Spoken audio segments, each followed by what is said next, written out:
Hi, my name is Elgin Klugh. I'm an associate professor at Coppin State University. That's a small HBCU right here in West Baltimore.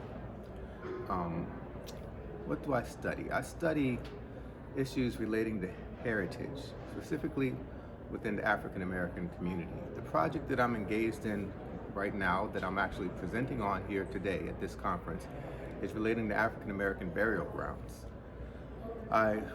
I'm focused on a site in East Baltimore, actually, that was a 100-year-old African American burial ground that was demolished in 1957 for the construction of a shopping center.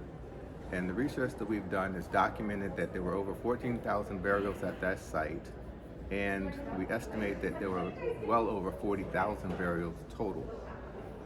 When it was demolished, the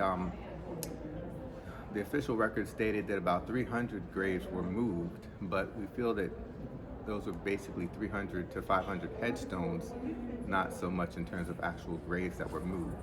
So obviously there's a huge disparity in the amount in between the number that were moved and the number that were there. So we've done archaeological work to show that there are still existing burials at the site, and we have a grant now to do some preservation work and to eventually erect a memorial. Another strain of work that I am involved in is related to community development, community revitalization efforts right in the area around my university. My degree is in applied anthropology, and I graduated from the University of South Florida in 2004, December 2004. So why anthropology for me?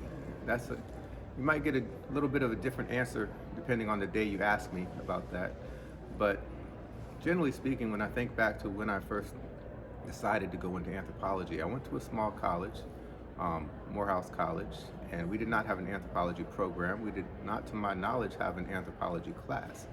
Fortunately, at the time, Janetta Cole was president of Spelman College, and I did take cultural anthropology over there with Dr. Darrell White, and was just drawn to the field. And my love for anthropology grew at the same time that my yearning to be involved in a career in academia started to take place. And I decided that one career option for me was to possibly be a college professor. It was either that or foreign service officer. So upon graduation, I didn't know exactly which route I was going to take.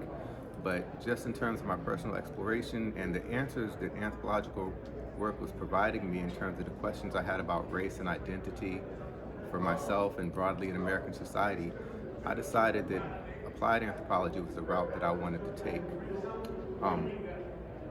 So for me, anthropology is that discipline that I love enough to read about, talk about, and work in for the rest of my life. There's no retiring from this because there's no retiring from what you're passionate about. There will be retiring from teaching and working in terms of the mechanics of serving on committees and so forth at the university, but this is a field that I genuinely love and that I plan to contribute to in any way I can for the rest of my time on this earth. Thank you.